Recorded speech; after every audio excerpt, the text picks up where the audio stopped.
Now, ladies and gentlemen, before we begin the fights tonight, we would like to honor a fallen fighter, former UFC and Fight Time Promotions mixed martial artist Corey Hill, who last fought in this cage in February here at the Magic City Casino, passed away a few weeks ago after a short illness. He is survived by his wife of 10 years, his daughter, and his 2 sons. Corey's coach, Patrick Reynolds, is here, and we'd like to invite him into the cage, as well as Fight Time Promotion CEO Howard Davis Jr.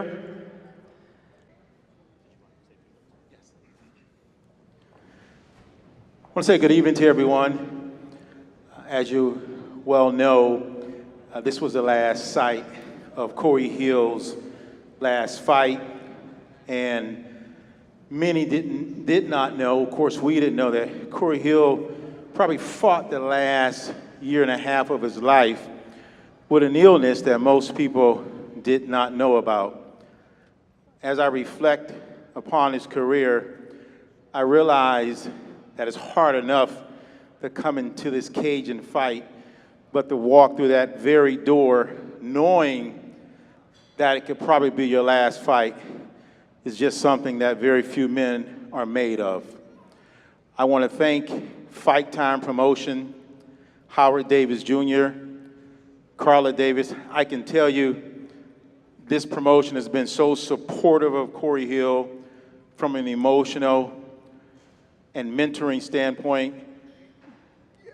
I hope the fighters of today realize when you fight for an organization, sometimes you think of nothing but that paycheck, but to have class, to have somebody that care for you, to have somebody who want to see you become a better person and fighter, I can truly say on Corey Hill's behalf, thank you, Howard Davis and Fight Time.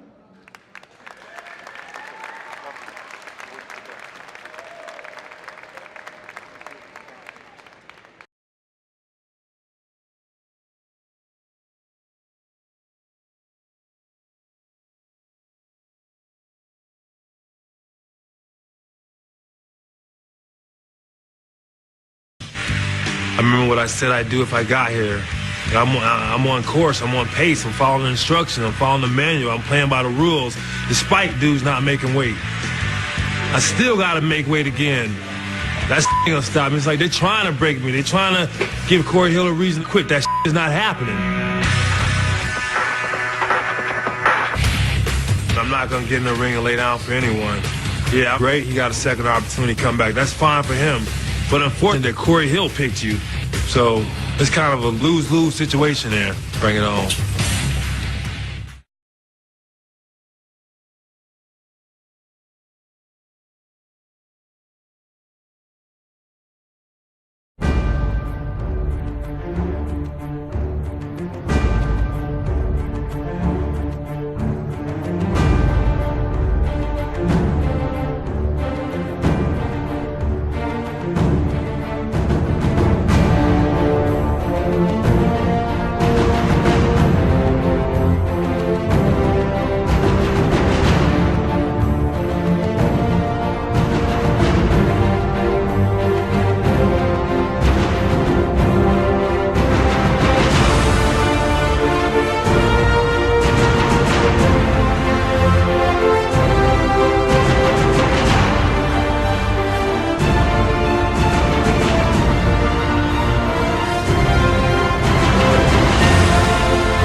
the fight initially with Dale Hart, typical normal fight.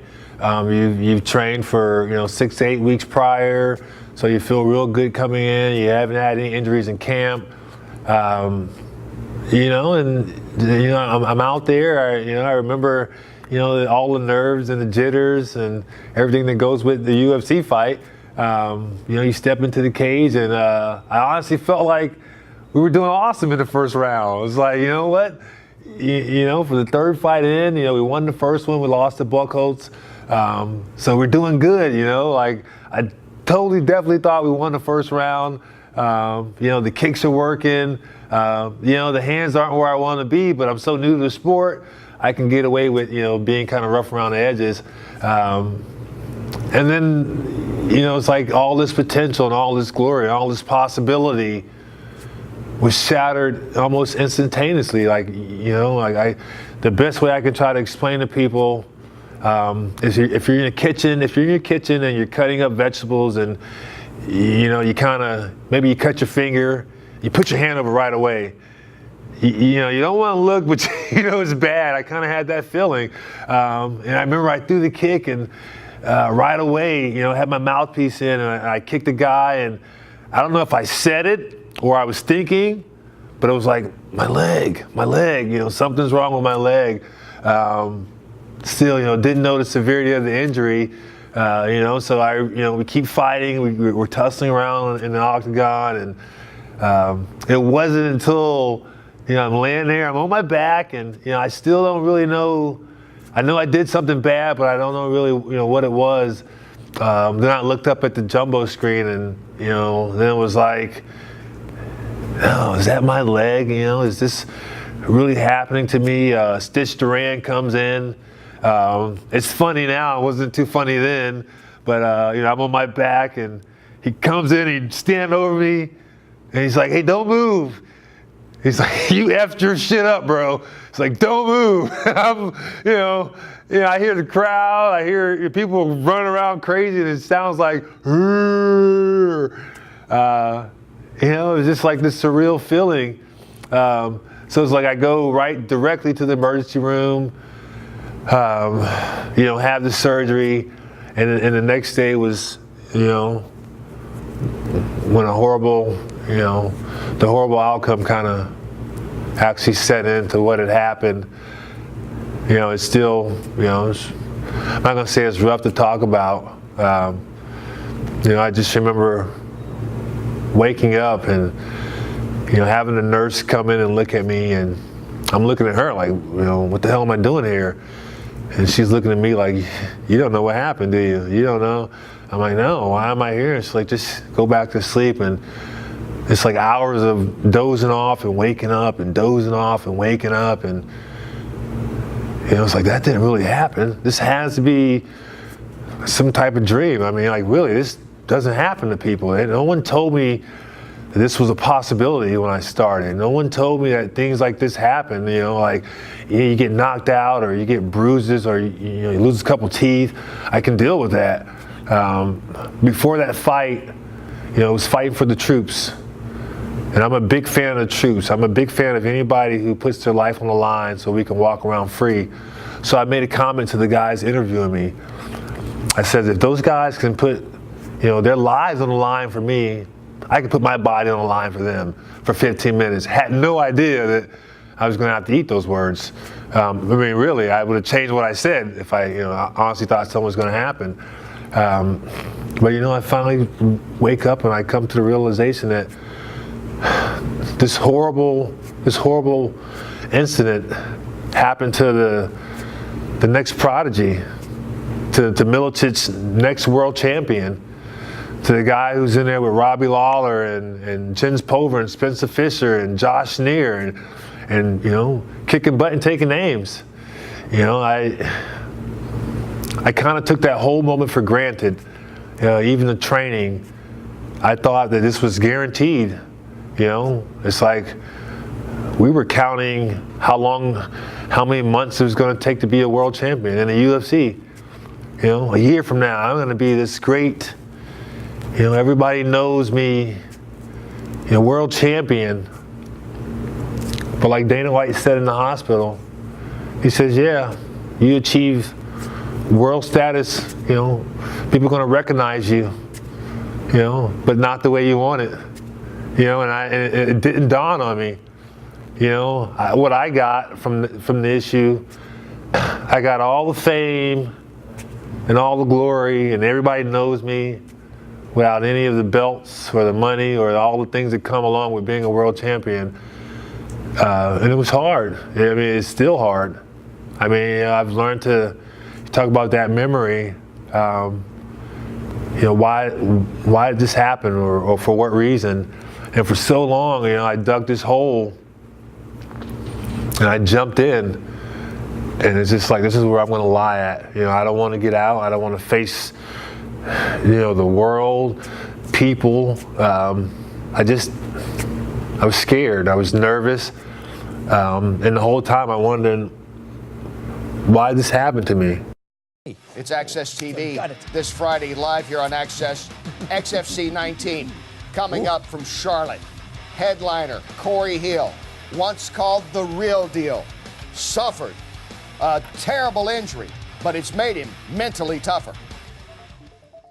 Corey Hill's entrance in MMA was an attention grabber.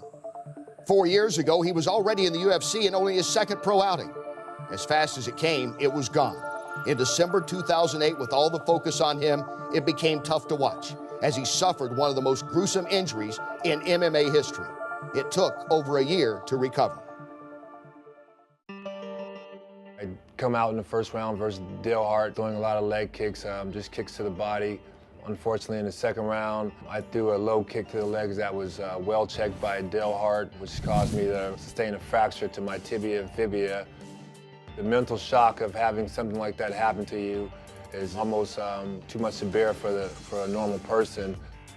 The injury helped me put in perspective what I wanted out of MMA, what I was going to settle for, and I just wasn't willing to leave the MMA game as the guy who broke his leg, as the guy who sustained one of the most horrific injuries in UFC history. That's not the final chapter for Corey Hill. A lot of people, they sit back and they don't really understand what your mental focus has to be to come back after injury, of which the one I suffered. For me, it kind of cemented who I am as a person, you know, and what I wanted out of this MMA.